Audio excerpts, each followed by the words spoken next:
5 minute है, मैं आपको थोड़ा अपने बारे में इंट्रोडक्शन दे देता हूँ। Basically I am an aircraft engineer. मैंने पहले एयर इंडिया को सर्व किया, उसके बाद मैंने स्पाइसजेट को सर्व किया एज ए सीनियर इंजीनियर। मैं वहाँ से लास्ट जॉब छोड़ा अभी, और अभी करेंटली डेजिग्नेशन जानती हैं आप, डायमंड हूँ मैं यहाँ पे। सितंबर 2020 में स्टार्ट किया था इसको आफ्टर लॉकडाउन, और उसके बाद लगातार मेहनत की और सीनियर्स का गाइडेंस मिला, मैं डायमंड बन गया।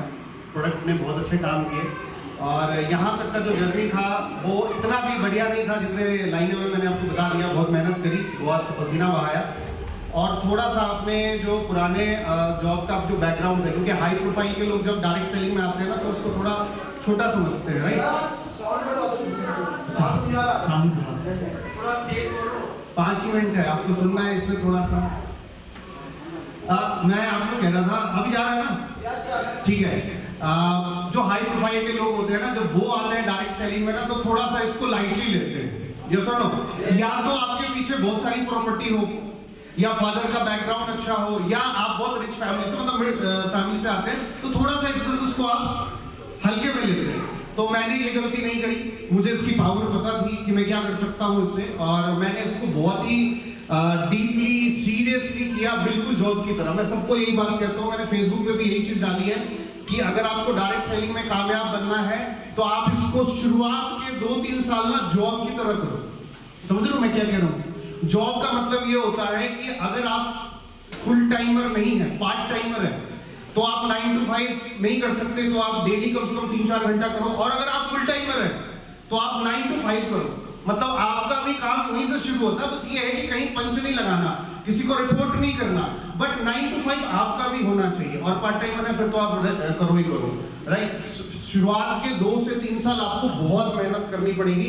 ये सुनने में बड़ा अच्छा लगता है कि मैं डायमंड बन गया, मेरे पास ऑडी है, मेरे पास 70 लाख की इनकम हो गई, मैं फ्लाइट से ट्रैवल, ये सब सुनने में सिर्फ अच्छा लगता है। इसके पीछे बहुत सारी हिडन मेहनत पड़ी हुई। जैसे हम बैठे हुए तो नींव हमारी पड़ी हुई हमें दिखती नहीं है, तो आप लोग मेहनत कीजिए। और टारगेट के बारे में एक ही बात कहूंगा, शुरुआत में मुझे एक हमारे गुरुदेव ने हमें बात बताई थी, प्रदीप सर आएंगे अभी, वो बताएंगे आपको, महिपाल सर आएंगे, तो नहीं महिपाल सर पता नहीं आएंगे नहीं, प्रदीप सर जरूर आएंगे।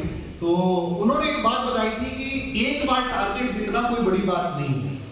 आपको अगर कामयाब होना है ना तो 7 टाइम्स 7 बार आपको डायमंड बनने के लिए टारगेट जितना जरूरी है, लगातार। ये कैलकुलेशन ना सबसे बड़ा कैलकुलेशन है, इसको आप रट के जाना। आज जितने लोग पहली बार किए ना, फर्स्ट टाइम मनाली क्वालिफाई किए हैं, तो आप ये सोचना 7 टाइम्स, मतलब इसके बाद गोवा आया, फिर गोवा करना है, हमें छोड़ना नहीं है। गोवा के बाद फिर कोई और टारगेट आएगा, वो भी करना है। मतलब 7 बार लगातार विदाउट गैप अगर आप कंप्लीट टारगेट अचीव करते हैं तो लगभग 2.5 साल के अंदर में आप डायमंड बन जाते हैं। मैं आपके सामने उसका एग्जाम्पल हूं।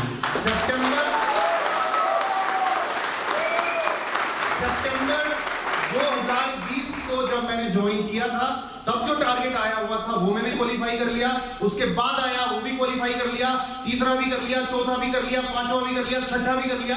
जो 7वां मेरा खत्म हो रहा था, I hope Thailand target, if you remember, जो पुराने लोग होंगे उनको पता होगा, थाईलैंड टारगेट में मेरा डायमंडशिप हो गया था, उसमें पेयर ज्यादा थे।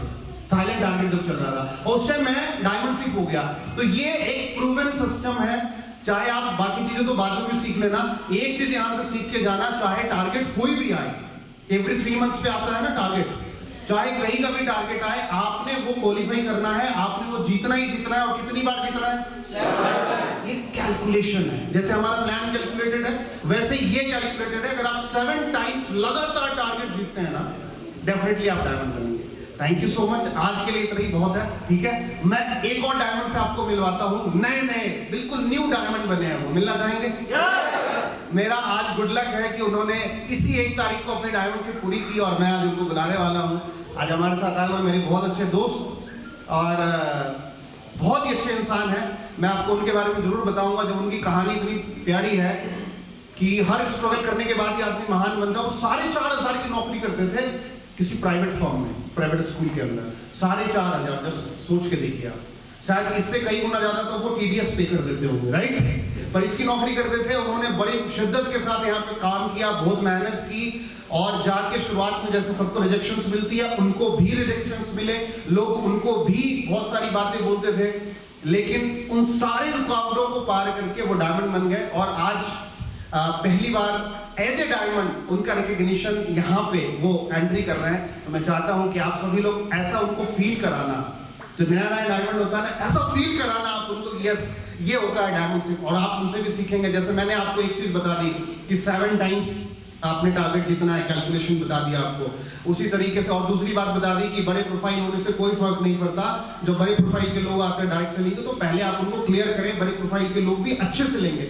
मेरा विजन क्लियर था इसलिए मैंने लिया। अगर मुझे आप उल्टी सीधी चीजें समझाते तो मैं शायद कन्विंस नहीं हो पाता। तो आप उसको अपने सीनियर के साथ बैठाएं जो पैसा कमा रहे हैं। जब भी आपके टीम में कोई बढ़िया बंदा है ना, वेल एजुकेटेड, वेल सेटल्ड, तो आप कोशिश करें खुद ही नहीं बनना है लीडर, अपने किसी सक्सेसफुल लीडर के साथ उसको बैठा जिसकी कम से कम 2-3 लाख रुपए महीने की हो, क्योंकि 2-3 लाख रुपए सैलरी लेने में लोगों को बहुत परेशानी आती है, राइट। वो यहाँ तक पहुंच चुके हैं। बुला लूं?